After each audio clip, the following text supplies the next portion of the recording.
আজকে থেকে বিসমিল্লাহ করে ঈদের মেকআপটা শুরু করলাম। মাঝে মধ্যে দাওয়াত মেকআপ লুক বা পার্টি মেকআপ লুকও করব।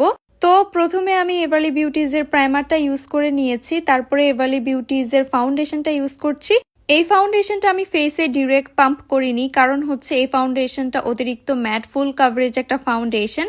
আমি সব ফাউন্ডেশনের সাথে ফাজলামি করি না। আপনারা আমাকে অনেকেই দেখেছেন আমি ফাউন্ডেশন ডিরেক্ট ফেসে পাম্প করে ইউজ করি, কারণ ওই ফাউন্ডেশনগুলো আমি ব্লেন্ড করতে পারি খুব সুন্দরভাবে, তাই আমি ফেসে ডিরেক্ট পাম্প করে ইউজ করি।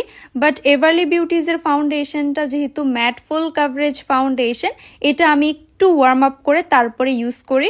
আই ম্যাজিকের এই ব্লাশ প্যালেটটা আমার খুবই পছন্দের একটা প্যালেট। প্রত্যেকটা কালার খুবই সুন্দর, অনেক বেশি পিগমেন্টেড। সবসময় সেটিং স্প্রেগুলো একটু ঝাঁকিয়ে তারপরে ইউজ করবেন। এবার আই মেকআপটা করে নিচ্ছি। ডার্ক একটা ব্রাউন শ্যাডো দিয়ে ইনার কর্নার আউটার কর্নারে ব্লেন্ড করে এই শেডটা দিয়ে সুন্দর মতো করে ক্রিজ লাইনটাকে ব্লেন্ড করে নিয়েছি। এভারলি বিউটিজের এই আইশ্যাডো প্যালেট থেকে দুইটা শিমার ইউজ করে নিয়েছি, যদিও গোল্ডেন শিমারটা বেশি ফোকাস করতেছিল ক্যামেরাতে।